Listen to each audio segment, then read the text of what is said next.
OK, we might now cross to Ian Henschke, who is standing by with Robert Brokenshire of Family First in the Upper House. Well, Robert Brokenshire, you've just heard Kevin Foley say it was legal and within the law. What's your reaction? Well, we'll have a close look at it next week. I mean, the fact that I had reports that one of their helpers even grabbed one of my posters and put it right next to them to try and indicate to voters that he was definitely representing Family First, and they had T-shirts on with "Put Your Family First." I mean, this is more than simply offering an alternative how to vote card if someone wanted to vote Family First 1, Labor 2. It's really a direct fake card against our official how to vote card. So it's a bit like they were passing themselves off as you. Is that what you're saying? Oh, there's no doubt about that from the evidence given from our volunteers, yes. Now, Vicky Chapman said earlier that this has been raised and it's already been dismissed. So what will happen next? Well, I understand the Electoral Commission has said that it was OK, but look, we'll have a look at it next week when the dust settles. And, you know, there is a court of disputed returns. Whether we'll go down that track yet, it's too early to say, but, you know, that's an option. Now, is it too early to say what's happening with you in the Upper House? Well, I think it is, Ian. You know, hopefully we'll be OK in the Upper House. We're holding our own in the lower house seats, and traditionally Family First poll a little better in the Legislative Council Upper House vote than we do in the lower house. We've had some good, strong votes in some seats in the lower house, and some of them have been around what they were in the 2006 election. So I don't take anything for granted, but hopefully we'll be OK and we'll have our 2 seats up there in the Legislative Council when Parliament resumes.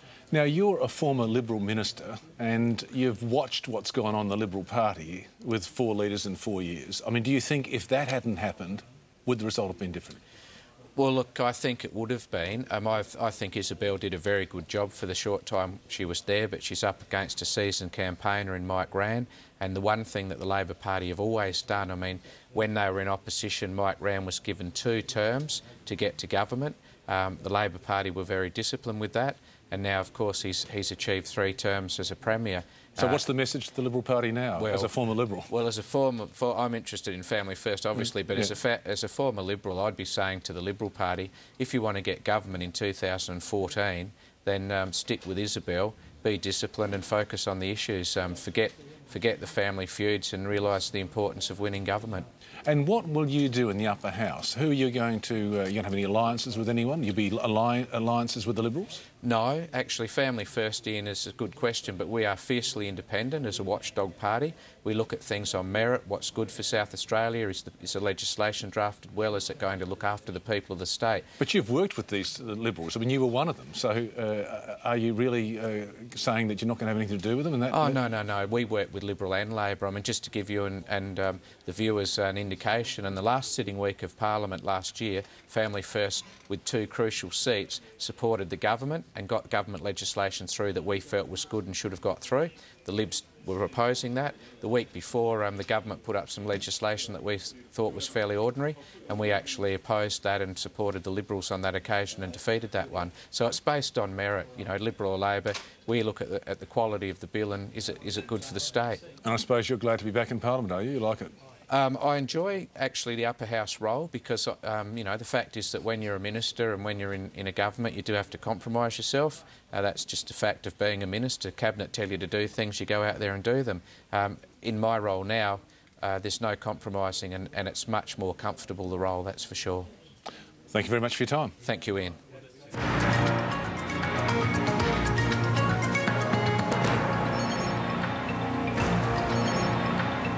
OK, let's take a look at the overview across the state of South Australia tonight. With 66.4% of the vote counted, we're looking at a swing in 2-party percent terms of 7.8%. That is a figure that's fluctuated between 7 and 8% for about the last hour and a half. It touched on 8% briefly. It's now around 7.8%, but that swing is very clearly not uniform, and therein lies the tale of this election. If we look at the election scoreboard, we see that we're giving Labor 24 seats and we're saying that they've lost 3. We're giving the Liberals 18 seats and we're saying they've gained 4. And that 4th seat that they've gained, we say, is Carleen Maywald's seat of Chaffey. And we're saying also that there are still 2 seats in doubt. We might have a look at the swing graphic, Dean, make some sense of that. Well, the swing graphic is crucial in this situation because the uniform swing, which was usually what comes out of polls, just hasn't occurred. But if you look at that, you can see the news poll during the week was perfectly accurate. 7% swing against Labor, 7% to Liberal. A bit of fluttering around the minor party swings.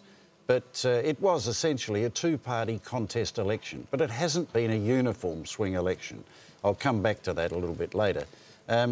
If we can just move to the next screen, and you can see there's the chamber. And I want to just spend some time on this. Labor 24, that's the bare majority to form a government in its own right. Liberal 18 and 3 independents. The point is that Labor needed to lose 5 seats to be in a situation where it was a hung parliament. It hasn't done so. It's only lost 4 with the possibility of one other in Bright. Looking now at the seats predicted, Labor 25, Liberal 18 and other 4. Now, it's the loss of 3 seats only with the possibility of Bright being lost. That gives it 4. But Hartley, as we've raised a couple of times in the last hour, may well be something sitting in the background waiting to happen. But at the moment, I think it's fairly obvious that the Labor Party is not going to be put into a position of a hung parliament. Now, looking at the changing seats, you have Adelaide has been won by the Liberal in a shock result. I don't think anybody on the panel here expected that to happen. Chaffey, a very difficult battle every time with the Liberal Party. This time the Liberal Party has won the seat. In Morialta, held by the Liberal, or won by the Liberal Party after a major swing of about 10% against Labor. And in Norwood, another major swing. Norwood has been won by the Liberal Party. Looking at the doubtful seats, there's only 2 that I'm thinking about. There's only 1 shown on the screen, and that's Bright. It's in doubt because there's only a razor blade between them. They're running at 50-50. I'd like to consider that maybe we should come back and look at the seat of Hartley as well. Yeah, we're going to look at Hartley right at this minute because it does seem as if the outcome is going to hinge on those 2 seats of Hartley and Bright. Now, Hartley in the inner eastern suburbs, held by Grace Portalese for Labor, won it in 2006. Came into this campaign on a margin of 6.2%. We've now got 70.4% of the vote counted, and there is a 3.8% swing to the Liberals. There is a 3.8% swing to the Liberals. What it needed was something bigger than that, 6.2%. Grace Portalese, 44% of the vote, to Joe Scalzi, 40%.